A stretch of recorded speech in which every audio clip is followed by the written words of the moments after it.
Olá, bom dia.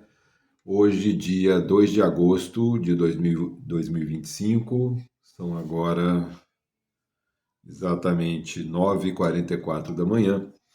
E eu queria convidar você hoje, você que é gestor de empresa, pai, mãe, profissional de treinamento e desenvolvimento, ou apenas alguém que se interessa pelo tema relativo, os temas relativos ao desenvolvimento humano. A gente hoje vai conversar um pouquinho sobre narrativas. Eu sei ou pressuponho que quando eu falo narrativas, a primeira coisa que te vem à mente são as manipulações que as instituições fazem, produzindo narrativas sobre aquilo que acontece, de forma que elas possam influenciar as pessoas de alguma maneira que seja positiva para elas.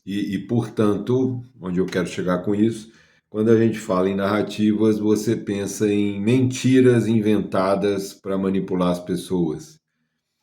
E se isso tiver à mente, é claro que você tem um pressuposto, um pré-conceito contra essa palavra.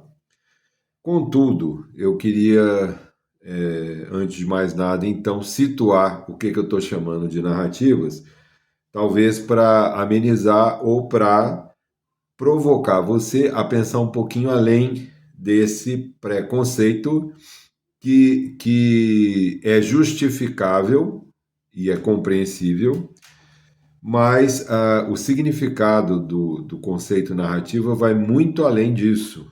É muito mais rico que isso. E se você que lida ou que se interessa por desenvolvimento humano, ou lida com isso profissionalmente, compreender esse significado, eu tenho certeza que ele vai abrir muitas perspectivas para o seu trabalho. Então vamos lá, primeira coisa, afinal de contas, eu dividi aqui o assunto em 4 perguntas que eu vou tentar responder, justamente para que eu não me perca na minha narrativa. Então a primeira pergunta seria, afinal, o que são narrativas? O que eu estou chamando de narrativas, e a minha base aqui é a antropologia filosófica, a história, né, história, principalmente a nossa pré-história. O que eu estou chamando de narrativas são todas as elaborações construídas por todos os seres humanos, pelo conjunto de seres humanos, para dar sentido e significado à sua própria vida. Então, vamos imaginar que se a gente. Eu sei que tentar imaginar isso é sempre algo precário, mas vamos fazer um exercício aqui puramente imaginativo. Imagine lá os primeiros seres humanos, né, na pré-história da nossa existência, convivendo com fenômenos da natureza o tempo todo e simplesmente não tendo nenhuma ferramenta para compreender o que estava acontecendo à sua volta. Trovões, raios, tempestades, ventos, barulhos, sons da natureza, animais. E diante disso, os seres humanos vão, ao longo de milênios, construindo narrativas, ou seja, construindo discursos que lá no seu início são discursos que a gente chama de miméticos, ou seja, eles imitavam os sons, tentavam imitar as coisas que viam à sua volta, desenhavam essas coisas, pintavam essas coisas nas paredes das cavernas, e com toda essa produção, que inclusive de certa forma é uma produção artística, os seres humanos vão construindo grandes narrativas,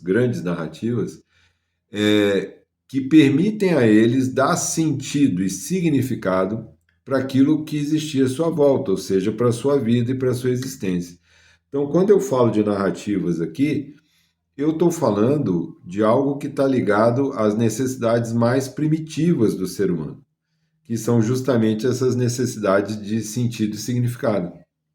Nenhum de nós consegue viver minimamente de forma sadia se não consegue construir sentido e significado para a sua existência, para tudo aquilo que ele percebe à sua volta. Então, é isso que eu estou chamando de narrativas. Friedrich Nietzsche, na sua obra póstuma, né, nos seus cadernos, e que foram publicados depois da sua morte, tem lá uma frase de Nietzsche onde ele diz assim: não há fatos, só há apenas interpretações, e essa é uma delas. Eu acho muito interessante essa frase de Nietzsche para a gente compreender com profundidade o que eu estou chamando de narrativas. Porque o que Nietzsche está dizendo aqui é que para o ser humano não existem fatos brutos, ou os fatos brutos não significam nada.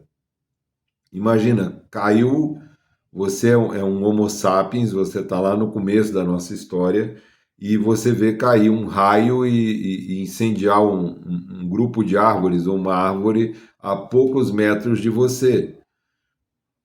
Aí você diria, bom, isso em si, esse fenômeno em si, a gente poderia chamar de um fato. A questão é o que isso significa? De onde veio isso? O que eu posso fazer em relação a isso? Não é? E toda essa elaboração, o discurso, os rituais, a arte que é produzida em torno dessas perguntas é uma narrativa. E, portanto, a gente, cada um de nós vive a sua vida dentro de interpretações. Emílio, me dá um outro exemplo, um exemplo contemporâneo. Vamos lá. Eu moro em Juiz de Fora, né? E Juiz de Fora está em Minas Gerais. Se você não conhece, para eu te explicar, a gente está aqui a mais ou menos, eu diria, de carro, uns 40 minutos da fronteira com o estado do Rio. Então, é uma cidade de Minas Gerais que faz fronteira com o estado do Rio. Então, se eu pegar aqui o meu carro, pegar a BR-040 e for na direção do Rio, em 40 minutos, mais ou menos, eu vou passar por uma ponte e tem lá uma placa. Fronteira, é uma placa de fronteira, fronteira entre o estado de Minas e o estado do Rio. Ou seja, de um ponto para lá dessa ponte é estado do Rio, do ponto para cá dessa ponte é estado de Minas. Geograficamente, isso é verdade, ou seja, para a natureza, para os morros, os rios que estão ali, a vegetação, é verdade que de um ponto para lá é estado do Rio, de um ponto para cá é estado de Minas? Não há nenhuma diferença entre o capim que está do lado de um lado da fronteira e o capim que está do outro. Não há nenhuma diferença entre a água do rio que corre de um lado da fronteira e a água do rio que corre do outro lado. Inclusive, antigamente, algumas pessoas, a gente brincava aqui, falando que Juiz de Fora estava pensando em anexar Três Rios, ou o estado do Rio, ali a fronteira, e aí o pessoal falou assim, não, mas eles desistiram porque aí ia esquentar muito o clima aqui, porque o lado de lá é mais quente. Essas brincadeiras giram em torno dessa narrativa. Fronteira é uma narrativa. Ou seja, seres humanos se reúnem e celebram entre eles tratados, e esses tratados demarcam fronteiras. Então é como se a gente dissesse, olha, vamos combinar, todos nós aqui vamos combinar, a partir de hoje, daqui para lá é estado do Rio, daqui para cá é estado de Minas. E todas as crianças que nascem a partir desse tratado vão escutar desde de pequenos que, ó, você é mineiro, você é fluminense, ou você é mineiro ou você é fluminense. E vão nascer dentro dessa narrativa, né? Então, não sei se com esse exemplo ajuda você a entender o que eu estou chamando de narrativa. Então, narrativas são construções humanas. Essas construções se dão a partir da arte, da religião, das ciências, da filosofia, da literatura, ou seja, toda essa produção humana que vai nascendo dentro das narrativas que encontra pronta ou prontas e vai desenvolvendo essas narrativas. E cada um de nós nasce nesse berço de narrativas, ok? Segunda pergunta: existe apenas um tipo de narrativa? Não, existem vários tipos de narrativa. Para tentar organizar isso de uma maneira interessante e útil para você que lida com o desenvolvimento humano, seja o seu ou seja o dos outros, ou ambos, eu organizei isso em 3 níveis. É claro que é muito mais complexo que isso, é muito mais rico que isso, contudo, para que a gente consiga daí desdobrar ações de gestão, ações de mudança comportamental, eu tentei resumir isso em 3 níveis. Então, o primeiro nível, que eu chamo de grandes narrativas, ou macro significa grande, macro narrativas. Qual é esse nível? É justamente o nível sobre o qual eu estava falando. Então, as narrativas míticas, as narrativas das religiões, as narrativas da arte, as narrativas das ciências, né? As narrativas da história. Então, são essas grandes narrativas que formam como se fosse um grande guarda-chuva, né? Sob o qual todos nós, todos os seres humanos, todos os países, todas as cidades, estados, todas as instituições se colocam. Então, do que você está falando, Emílio? Por exemplo, só podem existir religiões. Vamos tomar aqui as religiões cristãs, as várias vertentes das religiões cristãs, as religiões orientais, as religiões diversas do mundo, porque todas elas estão sob um guarda-chuva de uma macronarrativa chamada religião, que veio sendo construída desde a pré-história, a partir dos mitos, a partir das narrativas míticas que tentavam explicar os fenômenos da natureza, trazendo para esses fenômenos motivos sobrenaturais, né? Então, essa primeira ideia de que o natural surge do sobrenatural é fundamental para qualquer discurso religioso, né? Se não houvesse essa perspectiva de que talvez o natural tenha causas ou origem no sobrenatural, dificilmente a gente conseguiria, ou a gente teria desenvolvido religiões.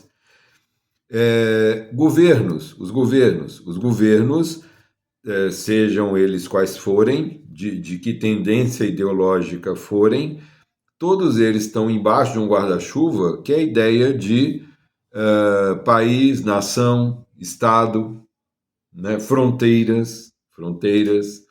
Então, o que eu chamo de macronarrativas são essas grandes narrativas que possibilitam a existência das instituições. Por exemplo, você só pode abrir uma empresa porque existe uma narrativa dizendo que vou tomar aqui a realidade brasileira, mas é comum, acho, para todos os países, que existe, por exemplo, pessoa jurídica, né? Eu sou uma pessoa física, eu tenho um CPF, mas eu posso abrir uma empresa, eu posso abrir, por exemplo, uma microempresa individual, eu posso ser um MEI. E o que significa isso? Eu vou criar uma identidade que é uma identidade jurídica e que é pura narrativa, é pura abstração. Essa identidade jurídica ela não existe concretamente em lugar nenhum. A Emílio existe. Se você abrir uma empresa, por exemplo, está lá o prédio da empresa. O prédio da empresa não é a empresa. A empresa é um CNPJ, ou seja, é um número, é uma identidade numérica. Mas ela só pode existir porque existe um guarda-chuva, né, maior, uma macronarrativa que disse e que conta para a gente e que instaura essa realidade de pessoas jurídicas. Então, é por aí. O segundo nível de narrativa São aquilo que o Harari chama de fofoca, mas que eu diria são as conversas grupais, aquelas conversas que acontecem entre os vários grupos é, de uma instituição, seja ela qual for. E justamente aí se inserem as narrativas manipuladoras de instituições. Elas fazem parte da fofoca, né? As instituições produzem e veiculam na mídia versões ou leituras das coisas que acontecem, dos fatos que acontecem, tentando influenciar a opinião pública em alguma direção que lhe interesse. Então, essas narrativas manipuladoras, né, elas estão justamente nesse nível que que o Harari chama de fofoca e que eu estou chamando aqui de conversas grupais, conversas entre os grupos, né? E finalmente a gente tem o último nível de narrativa, que é o mais básico, mas não por isso menos importante, pelo contrário, ele é extremamente importante, que são as narrativas sobre como a gente resolve as coisas no dia a dia. Porque parece que não, mas cada uma das nossas ações, cada um dos nossos comportamentos, mesmo que inconscientemente, e na maioria das vezes inconscientemente, está sob esses dois grandes guarda-chuvas de narrativas, tanto as grandes narrativas quanto as fofocas.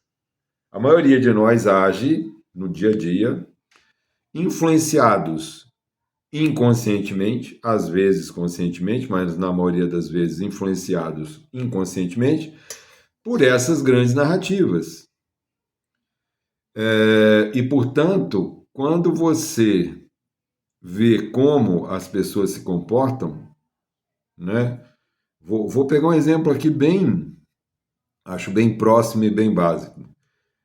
Inclusive, tem até um livro que foi escrito em cima dessa ideia. Seu filho ou sua filha arruma ou não arruma a cama todos os dias de manhã quando acorda, antes de tomar seu café e sair, sei lá, para a escola ou sair para o trabalho? Eles arrumam ou não arrumam a cama? Por que eu estou falando isso? Tanto arrumar a cama quanto não arrumar a cama são comportamentos visíveis. Mas com certeza, o que produz esses comportamentos visíveis são as narrativas invisíveis, tanto as grandes narrativas quanto as fofocas. Ai, Emílio, você está exagerando. As grandes narrativas da humanidade não tem nada a ver com o meu filho ou minha filha arrumar ou não arrumar a cama.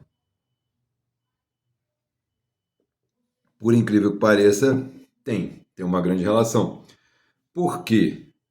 Seu filho e sua filha decidem, mesmo que inconscientemente, arrumar ou não arrumar a cama, dependendo da visão que eles têm, e essa visão foi construída por eles a partir das narrativas onde eles nasceram, as narrativas que eles já encontraram prontas e as narrativas que eles veem, escutam e percebem no dia a dia.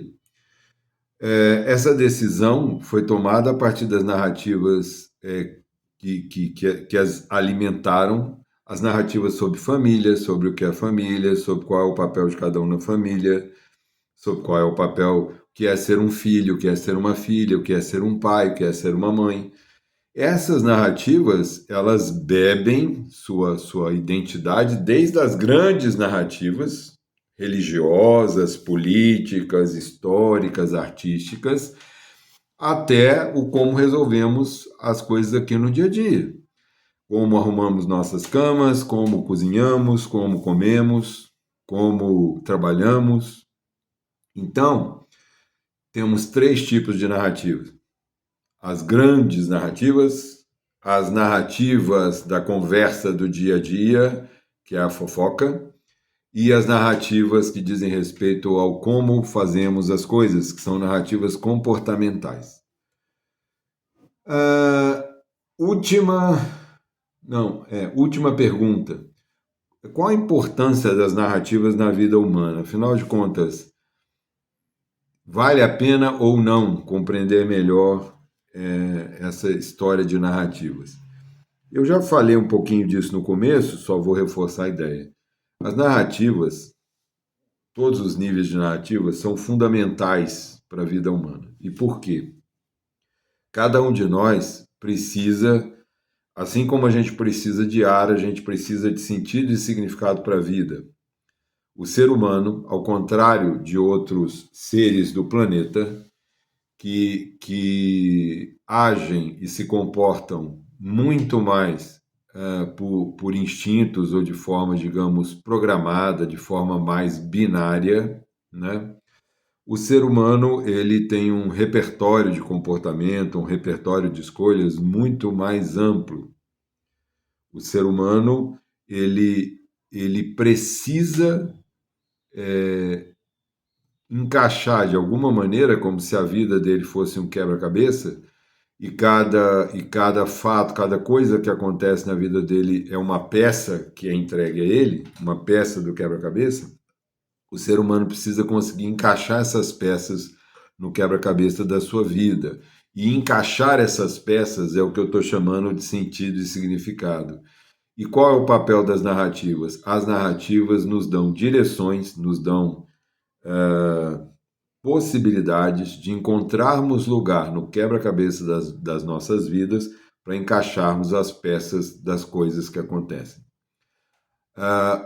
Estendendo essa analogia do quebra-cabeça, há peças que são bastante simples de encaixar. Há coisas que acontecem na nossa vida que a gente encaixa no quebra-cabeça com alegria, prazer e facilidade, porque são coisas esperadas, são coisas agradáveis, são coisas que nos dão prazer.